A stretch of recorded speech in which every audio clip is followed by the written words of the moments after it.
Admiral Jake Morrison stood at the command center of Earth Defense Station Olympus, watching the stars through the massive viewing window. The year was 2157, and Earth had been peaceful for decades. Space stations orbited the planet like protective guardians, and humanity had finally reached out to touch the nearby solar systems. That peaceful morning changed everything. "Admiral, we're getting a strange signal from deep space," said Chief Communications Officer Lisa Rodriguez. Her voice carried worry that made Jake turn away from the window. Lisa had been working communications for 15 years, and she never sounded worried without good reason. "What kind of signal?" Jake asked, walking over to her station. The screens showed wave patterns he had never seen before. "It's not like anything in our databases. The signal is too complex to be natural, but it's not from any human ship." Lisa's fingers moved quickly across her keyboard. "Sir, I think this might be from aliens." Jake felt his heart skip a beat. Humanity had always wondered if they were alone in the universe. Now it seemed they had their answer. "Can you decode it?" "I'm trying, but the language is completely unknown." "Wait, ... Lisa's eyes widened as new data appeared on her screen. "Sir, there's something else. 3 massive objects just appeared on our long-range sensors. They're bigger than anything we've ever built." Commander Ben Parker rushed into the command center. "Admiral, we have a situation. 3 unknown vessels just dropped out of hyperspace at the edge of our solar system. They're heading straight for Earth." Jake's training kicked in. "Red alert. Contact all defense stations and get me President Williams on the line. Lisa, keep working on that signal. Ben, I want every ship we have ready for action." The next few hours passed in a blur of activity. Earth's small defense fleet moved into position, but Jake knew they were outmatched. The alien ships were each the size of a small city, and their technology was clearly far beyond anything humans possessed. "Admiral, I've got part of the message." "Decoded," Lisa announced. "It's a warning. They're calling themselves the Hegemony, and they say Earth has been discovered. They're coming to talk." "Talk about what?" Jake wondered aloud, but he didn't have to wait long for an answer. The lead alien ship stopped just outside Earth's orbit. A smaller craft separated from it and approached the space station. Jake watched through the window as the alien shuttle docked with Olympus. The shuttle was sleek and silver, with designs that hurt to look at directly. "Admiral, they're requesting permission to come aboard," reported Security Chief Tony Williams. "They say they come in peace, but they want to speak with Earth's leaders." Immediately, Jake straightened his uniform. "Grant them permission, but keep security teams ready. And get Dr. Amy Sullivan up here. If we're meeting aliens, we need our best scientist present." Dr. Amy Sullivan arrived just as the airlock opened. She was Earth's leading expert on life sciences and had spent years studying the possibility of alien life. Her hands shook with excitement as she clutched her tablet. The alien that stepped through the airlock was like nothing from human imagination. It stood over 8 feet tall, with a hard shell covering its body like armor. Its face was insect-like, with multiple eyes that seemed to look in all directions at once. 6 arms moved with mechanical precision, and its voice came from a small device attached to its chest. "I am Zektar of the Hegemony," the alien said in perfect English. "I speak for the Supreme Council. You primitive mammals have been discovered, and your fate must be decided." Jake stepped forward, trying to hide his fear. "I'm Admiral Jake Morrison. Welcome to Earth. We're honored by your visit." Zektar's multiple eyes focused on Jake. "Honor is not why I am here. The galaxy is at war, and your species will serve the Hegemony or be destroyed. There is no third option."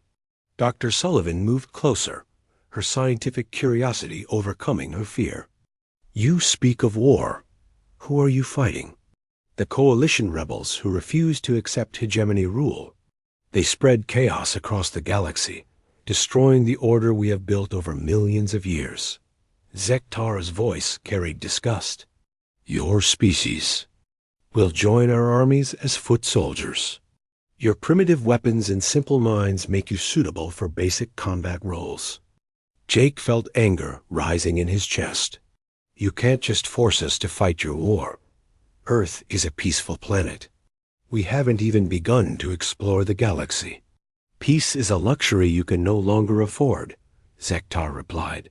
Your planet has valuable resources and a large population. The hegemony requires both. You will provide soldiers for our armies, or your cities will burn from orbit. The alien reached into a pouch on its belt and pulled out a small device. The device projected a hologram, showing space battles on a massive scale. Ships the size of moons fought each other with weapons that could destroy planets. This war has lasted for thousands of your years, Zektar continued. The coalition grows stronger, and the hegemony needs fresh troops. Your species will be trained quickly and sent to the front lines. Those who survive will earn the right to live under hegemony protection. Dr. Sullivan stepped forward. What if we refuse? Zektar's device showed another hologram. This one displayed a planet being destroyed by massive beam weapons. The surface burned away in seconds, leaving only dead rock behind. 12 species have refused to join the hegemony in the past century, Zektar said. None of their worlds still exist. Compliance is not optional. Jake looked at the destruction on the hologram and felt sick. Earth had no defense against such weapons. Their entire space fleet would be destroyed in minutes. How long do we have to decide? Jake asked. You have already decided, Zektar replied. Your leaders will announce Earth's entry into the hegemony within 1 day. Training of your soldiers will begin immediately. I will remain here to oversee the process. The alien turned to leave, but Jake called out, Wait, we need to discuss this with our government. This is too big a decision to make quickly. Zektar stopped and looked back. Your government will agree because they have no choice. The alternative is extinction. Even primitive mammals can understand such simple mathematics. As the alien left, Jake felt the weight of the entire human race on his shoulders. Dr. Sullivan was already taking notes, her mind working on the problem. Amy, what do you think? Jake asked quietly. Their technology is advanced, but their thinking seems rigid, she replied. They see us as simple creatures, which might be an advantage. If we have to fight, we should study them carefully. Jake nodded, already forming plans. If humanity was going to survive this war, they would need to be smarter than their enemies. Expected, the galaxy was about to learn that underestimating humans was a dangerous mistake. Captain Rick Taylor stood in the transport ship's cargo bay, watching 500 human soldiers prepare for their first alien war. The ship smelled of metal and fear, and the constant hum of alien engines reminded everyone they were far from home. 3 months had passed since Earth joined the hegemony. The alien recruitment had been swift and brutal. Every nation on Earth was forced to provide soldiers, and the best fighters were taken first. Rick had been a Marine colonel before the aliens came, but now he was just another primitive mammal in their army. Listen up, people, Rick called out to his troops. We're about to land on Kepler 442b, and this is not a training exercise. The coalition has been fighting the hegemony for thousands of years, and they're not going to go easy on us because we're new. Lieutenant Colonel Maria Santos stepped up beside him. She had been an Army Ranger and was now his second in command. The briefing said we're expected to take heavy losses, she said quietly. The hegemony commander thinks humans are expendable. Rick nodded grimly. The alien battle plans were simple and direct. Human forces would attack coalition positions head-on, while the hegemony forces stayed back and provided support. It was clearly designed to waste human lives while preserving alien troops. Then we'll have to prove them wrong, Rick said. Pass the word to all squad leaders. We follow our training, not theirs. The transport ship shuddered as it entered the planet's atmosphere.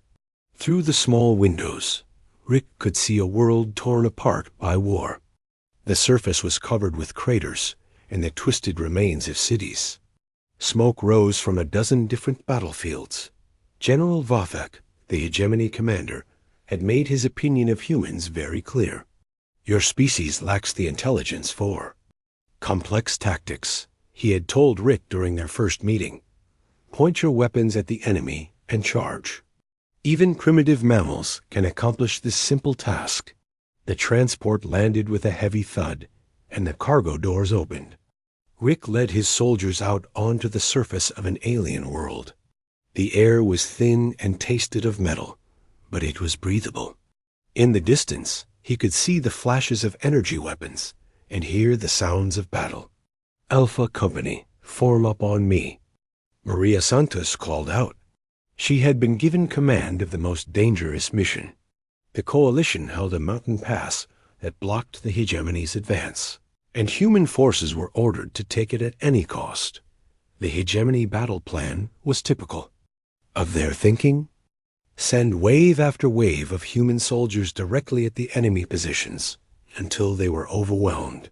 It was wasteful and predictable, but it was what the aliens expected. Maria had other ideas. She had studied the terrain maps and noticed something. The aliens missed. There was a network of caves that led behind the Coalition positions. It would be dangerous, but it might allow them to attack from an unexpected direction. Change of plans, she told her squad leaders. We're not charging up that mountain. We're going around it. Sergeant Tony Williams was the first to volunteer for the dangerous mission. He had been a Navy SEAL before the aliens came, and he understood the value of surprise. Ma'am, my squad knows caves. We can find a way through. The mission began at dawn. While the hegemony forces created a distraction by attacking the front of the Coalition position, Maria led 200 soldiers into the cave system. The caves were dark and filled with strange sounds, but they were better than walking into enemy fire. Meanwhile, back on Earth, Dr. Kevin Miller was working on a different kind of mission. The government had secretly tasked him with studying captured hegemony technology. The aliens had been careless, leaving equipment behind during their recruitment process. This is incredible, Dr. Miller told his research team. Their weapons are advanced, but they're built in a very specific way. Every component follows the same design principles. Dr. Miller's assistant, Janet Clark, looked up from her computer. It's like they can only think in straight lines. Look at these circuit patterns. They're efficient, but they have no backup systems. More importantly, Dr. Miller continued, they're vulnerable to electromagnetic interference. Our radio equipment puts out frequencies that could disrupt their quantum processors. The discovery was passed up the chain of command quickly. If human technology could interfere with alien weapons, it might give Earth's soldiers an advantage they desperately needed. Back on Kepler 442b, Maria's plan was working better than expected. The caves led exactly where she hoped, and her soldiers emerged behind the Coalition lines just as the sun set. The Coalition fighters were focused on defending against the frontal attack, and didn't notice the humans until it was too late. Tony Williams proved that human creativity could overcome alien technology. He used homemade explosives to collapse a Coalition bunker, then led his squad in capturing the enemy weapons. Within an hour, the Coalition position was overrun. The victory shocked both sides. The hegemony had expected to lose hundreds of human soldiers taking the mountain pass. Instead, they had won with minimal casualties by using tactics the aliens didn't understand. How did you accomplish this? General Vothak demanded when Maria reported the success. We used the terrain to our advantage, Maria replied simply. The caves allowed us to avoid their main defenses. Caves are not part of the approved battle plan, Vathek said angrily. You were ordered to attack directly. With respect, sir, attacking directly would have gotten my soldiers killed for no reason. This way, we achieved the objective with minimal losses. The alien general's multiple eyes focused on Maria with something like confusion. The idea of changing tactics based on circumstances was foreign to hegemony thinking. What neither side realized was that the battle was being watched by coalition intelligence. Captain Rachel Green had been monitoring hegemony communications, and she was intrigued by what she saw. Commander, you need to see this, Rachel reported to her superior. The new species the hegemony recruited is fighting differently. They're not following standard hegemony tactics. How so? Asked Commander Zarail, the coalition leader responsible for this sector. They're adapting to situations instead of following rigid plans. In the Mountain Pass battle, they used terrain features that the hegemony didn't even recognize. It's like they can think on their feet. Commander Zarael was a member of the Altarian race, one of the first species to rebel against the hegemony. She had been fighting this war for 50 years, and she knew the importance of new tactics. Are you saying these humans might be potential allies? She asked. I'm saying they fight like us instead of like the hegemony. That might be something we can use. The possibility was intriguing. For thousands of years, the war had been stuck in a pattern. The hegemony had superior technology and numbers, but the coalition had superior tactics and motivation. If humans could bridge that gap, they might change the balance of the entire war. Back in the human camp, Rick Taylor was getting reports from all his unit commanders. The pattern was clear. When human soldiers followed hegemony tactics, they suffered heavy losses. When they used their own methods, they succeeded with minimal casualties. The aliens don't understand improvisation, Maria told him. They plan every move in advance and expect the enemy to respond predictably. When we do something unexpected, their entire system breaks down. Rick nodded. Then we need to be as unpredictable as possible. Pass the word to all units. We follow the spirit of our orders, not the letter. Keep the aliens happy, but keep our people alive. The message spread quickly through the human forces. Earth soldiers began to understand that their supposed primitive nature might actually be their greatest strength. While the aliens thought in terms of rigid plans and predictable responses, humans could adapt and improvise. The war was about to change in ways that neither the hegemony nor the coalition could predict. Humanity had entered the galactic stage, and they were about to show the galaxy what it meant to be human. Colonel Steve Johnson crouched behind a fallen tree on the jungle planet Xerion 7, watching coalition forces move through the dense forest below. 6 months of fighting had taught him something important about this galactic war. The aliens on both sides thought like computers, but humans thought like humans. Sir, I count 30 coalition fighters moving toward the supply depot, whispered Sergeant Lisa Martinez, his communications specialist. They're following the same patrol pattern they used last week. Steve smiled. That was the problem with both sides in this war. They followed patterns because patterns were logical and efficient. But patterns could be predicted, and predictions could be exploited. Lisa, send a message to Captain Davis. Tell him to move his squad to Position 3. We're going to give these coalition forces a surprise they won't forget. The coalition had been watching human tactics with growing interest. Commander Zeral had been studying battle reports for weeks, and what she saw confused and impressed her. Human soldiers didn't just follow orders blindly. They adapted their methods based on what they encountered. These humans are different, she told her staff during a strategy meeting. They don't think like the hegemony. They improvise and change their tactics based on the situation. Commander, Are you suggesting we try to recruit them? Asked her. Intelligence officer, Captain Ben Torres. I'm suggesting we study them. If we can understand how they think, we might be able to use that knowledge against the hegemony. Unknown to the coalition, Dr. Nancy Wright back on Earth was working on something that would change the war completely. She had been studying the electromagnetic interference patterns that Dr. Miller discovered, and she had found something remarkable. Look at this, she told her research team. Hegemony weapons use quantum processors that operate on fixed frequencies. But human electronics operate on random frequencies that change constantly. So our equipment naturally interferes with theirs? Asked Dr. Frank Clark, her research partner. Better than that. We can build weapons that deliberately create interference patterns. If we can randomize the frequency output, their defensive systems won't be able to adapt.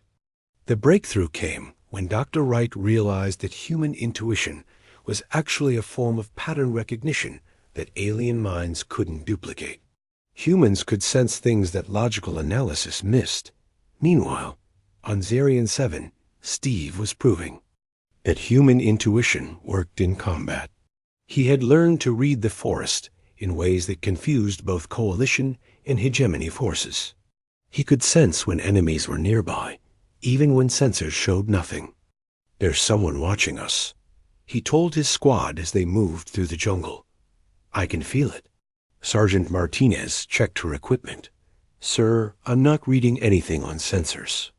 Trust me on this one, Steve replied. He had learned to trust his instincts, and they had kept his soldiers alive when alien technology failed. The ambush came exactly where Steve expected it. Coalition forces tried to surround the human squad, but Steve had already moved his people to better positions. The battle was over in minutes, with 3 coalition soldiers captured and the rest retreating. How did you know? Asked one of the prisoners, a reptilian creature with intelligent eyes. I just knew, Steve replied, and he meant it. He couldn't explain how he sensed the ambush, but he had learned to trust feelings that he couldn't describe. The captured coalition soldiers were different from what Steve expected. They didn't seem evil or cruel. They seemed tired and desperate, like soldiers who had been fighting a war for too long. Why are you fighting the hegemony? Steve asked during the interrogation. Because they enslaved our worlds, the prisoner replied. They took our freedom and turned us into servants. We fight because we have no choice. Steve began to understand that this war was more complex than the hegemony had explained. The coalition wasn't just a group of rebels causing trouble.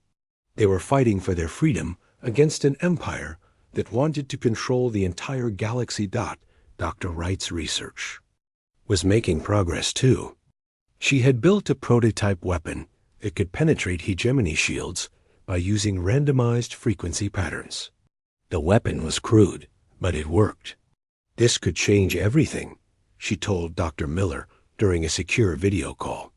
If we can mass produce these weapons, human forces might actually have a chance against hegemony technology. Can you build enough weapons for our soldiers in the field? Dr. Miller asked. Give me 6 months and unlimited resources, and I can arm every human soldier with weapons that can punch through hegemony defenses. The request went up the chain of command quickly. Earth's leaders understood that human survival might depend on Dr. Wright's weapons. Resources were diverted from other projects to support her work. Back on Zarian 7, Steve was conducting an experiment of his own. He had been training mixed units of human soldiers and coalition prisoners. The results were remarkable. The coalition fighters know the enemy's weaknesses, he reported to Rick Taylor. They understand hegemony tactics better than we do, but they've been fighting the same way for so long that they've forgotten how to improvise. And our soldiers? Rick asked. Our soldiers are natural improvisers, but they don't know enough about the enemy. Put them together, and you get something new. a fighting force that combines knowledge with adaptability. The mixed units proved their worth when they encountered a hegemony patrol. The coalition soldiers provided intelligence about enemy weapons and tactics, while the human soldiers provided creative solutions to tactical problems. Sergeant Tony Williams led the action. He had learned to work with a coalition fighter named Cathar, a member of a species that looked like walking crystals. Together, they developed tactics that neither side had seen before. Cathar, can your people create light patterns that blind? Hegemony sensors? Tony asked during the planning session. Yes, but it requires precise timing, Cathar replied. Why do you ask? Because I have an idea about how we can capture that supply depot without firing a shot. The plan worked perfectly. Cathar's people created a light show that confused hegemony sensors while Tony's soldiers moved into position. The supply depot was captured without casualties, and the supplies were shared between human and coalition forces. Major Pete Davis heard about the successful cooperation and decided to try it on a larger scale. He had been put in charge of liberating a prison planet called Tartarus, where the hegemony kept slaves from dozens of different species. This is our chance to prove that humans can be more than just soldiers, Pete told his officers. We can be liberators. The mission to Tartarus required careful planning. The planet was heavily defended, and the hegemony would respond quickly to any attack. But Pete had learned something important from working with coalition forces. The hegemony expects us to attack their defenses, he explained to his staff. But what if we don't attack at all? What if we just walk in? Sir, I don't understand, said Captain Janet Parker, his second in command. Psychological warfare, Pete replied. The hegemony thinks we're primitive and predictable. What if we show up and demand they surrender? They might be so confused that they actually do it. The plan was bold and dangerous, but it reflected a growing understanding of human psychology. Humans could bluff, lie, and manipulate in ways that logical alien minds couldn't predict. When Pete's forces approached Tartarus, they didn't attack. Instead, they broadcast a message to the hegemony defenders.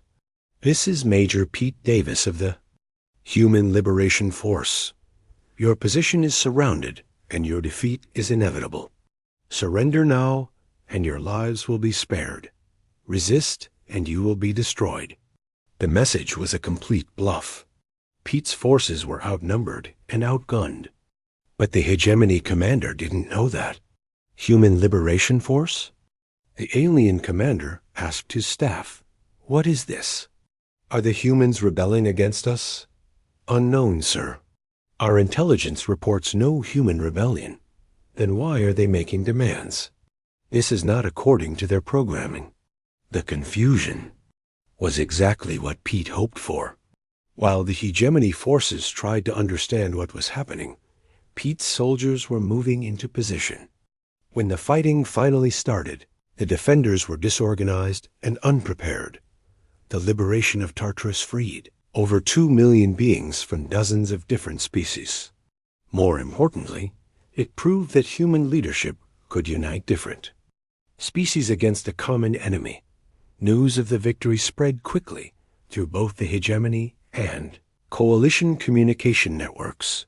For the first time in thousands of years, the Galactic War had a new variable.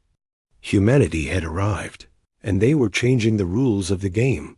The galaxy was about to learn that underestimating human creativity and adaptability was the most dangerous mistake an enemy could make. The news of human victories spread across the galaxy like wildfire.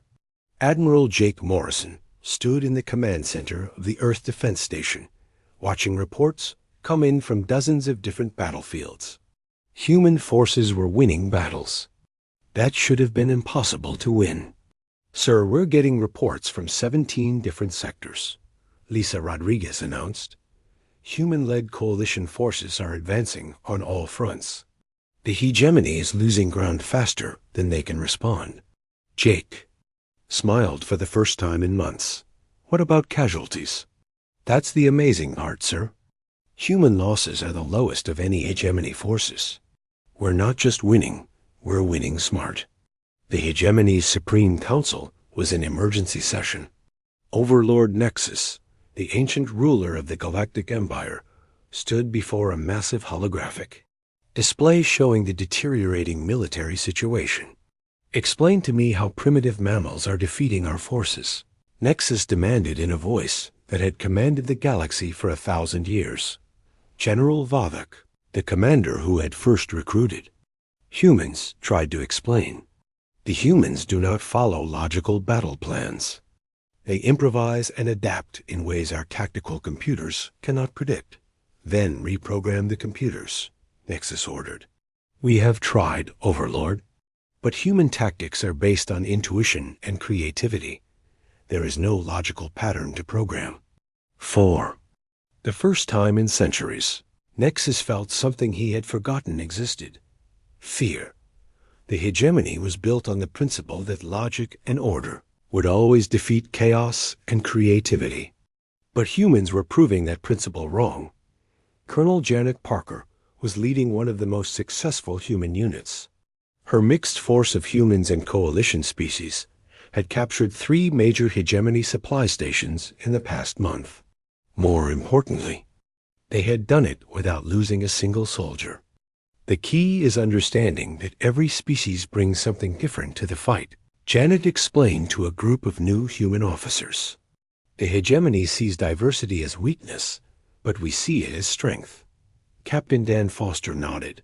He had been working with a species called the Void Walkers, who could phase through solid matter. Combined with human tactical thinking, they had become an unstoppable infiltration force. My Void Walker partner, Shasara, can get us inside any hegemony facility, Dan said. But she needs human creativity to figure out what to do once we're inside. The partnership was working better than anyone expected. Human intuition guided alien abilities, while alien knowledge informed human strategies. Together, they were creating new forms of warfare that neither side had ever seen. Dr. Nancy Wright had finally perfected her frequency disruption weapons. The new guns could punch through hegemony shields and armor with ease. But more importantly, they could be built using materials that every species in the galaxy could provide. We're not just arming humans anymore, she told Earth's military leaders. We're arming everyone who wants to fight against the hegemony. Every freed slave, every coalition soldier, every species that wants their freedom back. The weapons were small enough to be smuggled easily, but powerful enough to give any fighter a chance against hegemony forces. Within weeks, Dr. writes, designs were spreading across the galaxy. Captain Linda Torres had become the most famous human pilot in the galaxy. Her ship, the Defiant, had never lost a battle. She had learned to fly in ways that confused both human and alien enemies. The secret is not thinking like a pilot, she explained to her squadron. Hegemony pilots fly like computers. They calculate the most efficient course and follow it exactly. But efficiency isn't always the best strategy. What do you mean, Captain? Asked Lieutenant Mark Johnson, her wingman. I mean, sometimes the best way to avoid getting shot is to fly in a way that makes no sense. If the enemy can't predict where you're going, they can't hit you. Linda's tactics were being studied by coalition flight schools across the galaxy. Her seemingly random flight patterns were actually based on human intuition and creativity. She could sense what her enemies were thinking and react faster than their computers could calculate. The psychological impact of human success was even more important than the military victories. For thousands of years, the hegemony had convinced the galaxy that resistance was futile. But humans were proving that creative thinking could overcome any advantage. Uprisings began on planets that had been peaceful for centuries. Species that had accepted hegemony rule for generations suddenly remembered what freedom felt like. The galaxy was awakening from a long sleep. Dr. Frank Clark had been studying hegemony society, and he made a discovery that would change everything. The aliens who seemed so superior actually had a critical weakness. Their entire civilization is built on conformity, he explained to Admiral Morrison. Every member of their society thinks the same way, follows the same patterns, makes the same assumptions. It makes them efficient, but it also makes them predictable. What are you suggesting? Morrison asked. I'm suggesting we use their strength against them. They can't adapt to truly innovative strategies because their minds literally can't think outside their programming. The discovery led to a new phase of the war. Instead of fighting the hegemony's strengths, human forces began exploiting their weaknesses. Every battle became a test of creativity versus logic. Major Pete Davis had been promoted to general after the liberation of Tartarus. He was now coordinating human forces across 12 different star systems. His headquarters was aboard a captured hegemony ship that had been converted into a mobile command center. The hegemony is starting to panic, he told his staff during a strategy meeting. They're making mistakes they've never made before. They're pulling forces from secure positions to defend against attacks that aren't coming. Are we winning? Asked Colonel Maria Santos, who had been promoted to his second in command. We're not just winning, Maria. We're changing the nature of the war itself. The hegemony thought they were fighting a rebellion, but we've turned it into a revolution. The difference was important.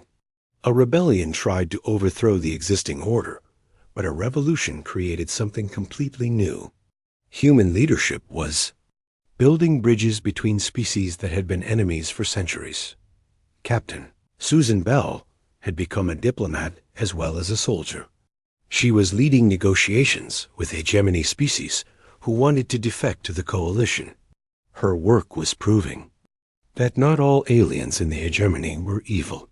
Many of them are just scared, she explained to her superiors.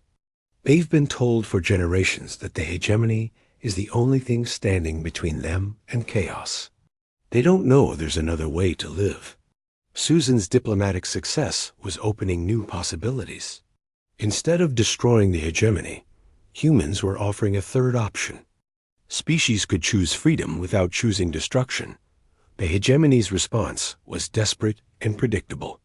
They began using their most powerful weapons, destroying entire planets rather than losing them to human-led forces. But this strategy backfired spectacularly. They're turning their own allies against them, reported Captain Tony Williams from the front lines. Every world they destroy creates 1,000 new enemies. They're defeating themselves.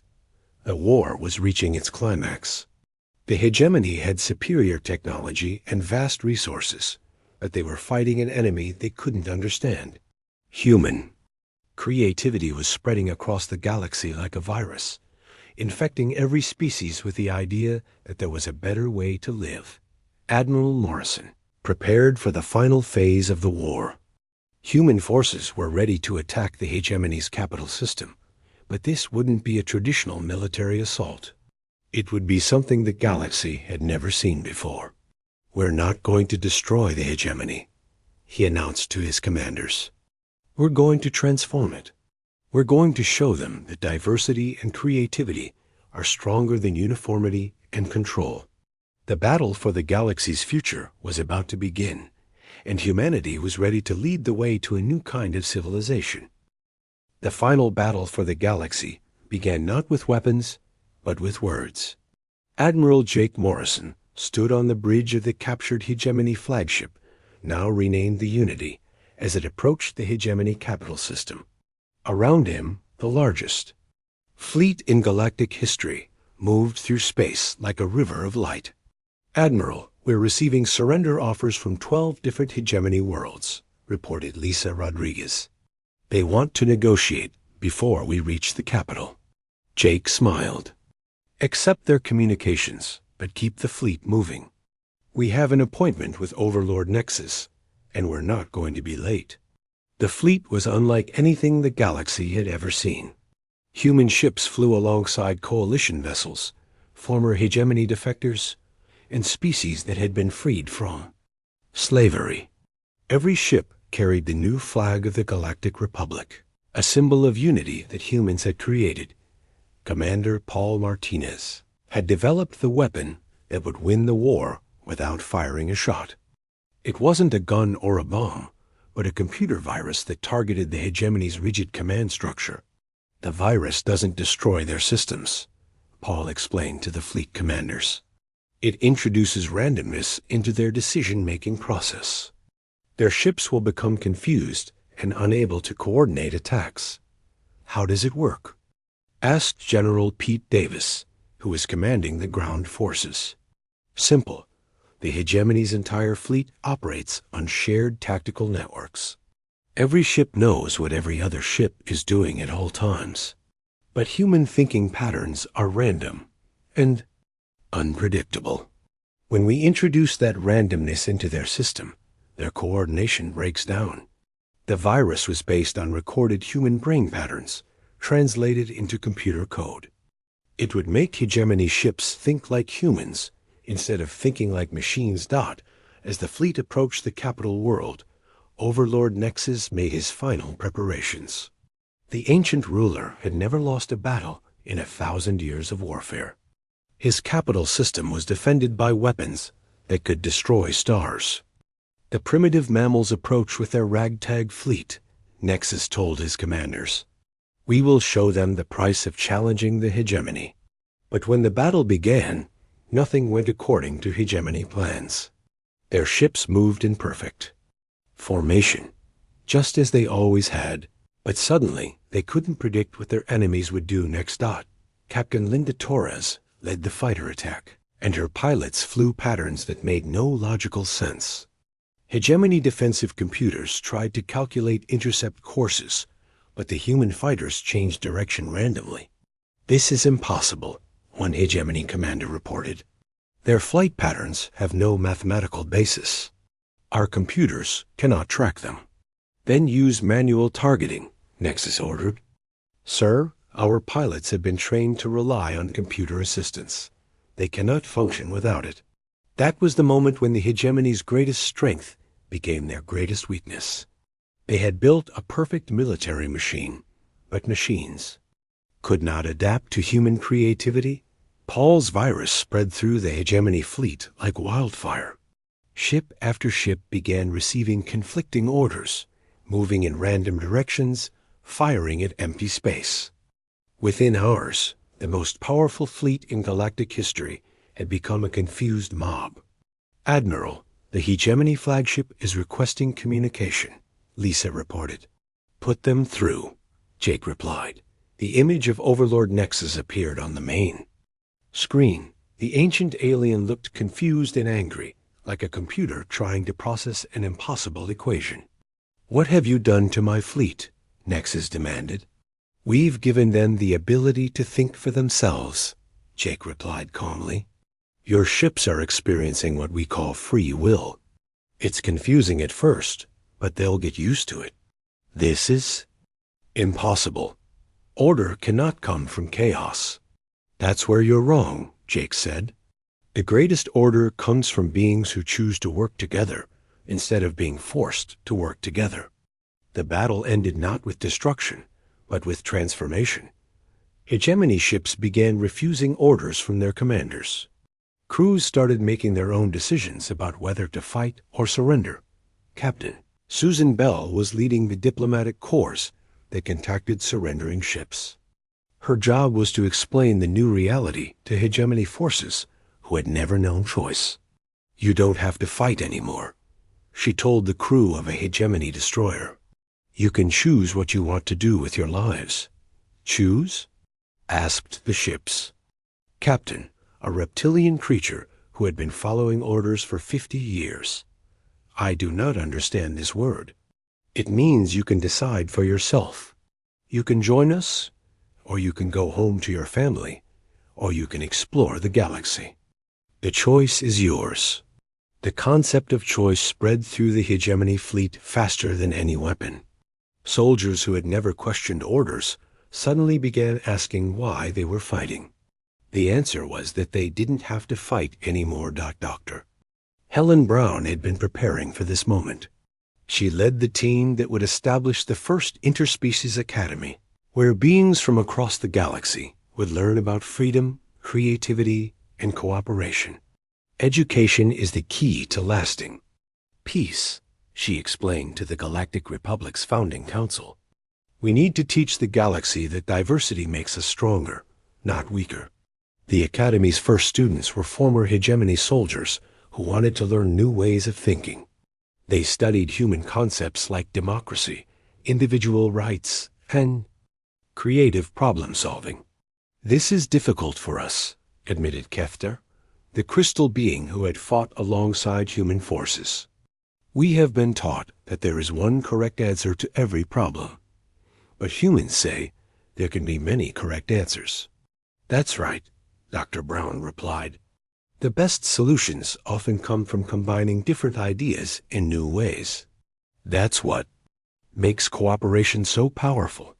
The war officially ended when Overlord Nexus himself surrendered. The ancient ruler appeared before the Galactic Republic Council, no longer the supreme commander of a vast empire, but simply another being seeking his place in a new galaxy. I do not understand your ways, Nexus admitted. For 1,000,000 years, the hegemony brought order to the galaxy through control and uniformity. But you have shown that order can come from freedom and diversity. You can learn, Jake told him. Everyone can learn. That's what makes us all equal. The transformation of the galaxy took years, but the foundation was laid in those first months after the war ended. The Galactic Republic was built on principles that humans had brought from Earth, that all beings were created equal, that diversity was a strength, and that cooperation was more powerful than control.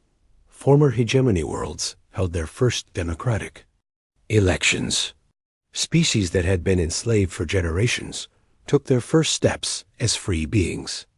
The galaxy began to heal from thousands of years of war and oppression. Captain Rick Taylor, now General Taylor, was put in charge of the peacekeeping forces that helped former hegemony worlds transition to freedom. It was challenging work, but it was also rewarding. Some species don't know how to be free, he reported to the Republic Council. They've been controlled for so long that they're afraid to make their own decisions. Then we teach them, replied President Sarah Williams, Earth's representative to the Republic. Freedom is something that must be learned and practiced. The final scene of the Great Transformation took place on Earth, where the first interspecies school was established.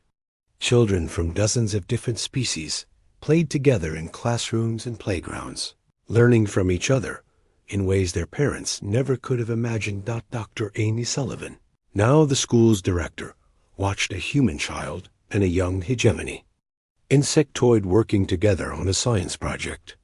They were building a model of a spaceship that combined human creativity with alien engineering.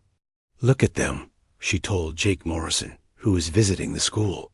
They don't see differences between species. They just see friends and playmates.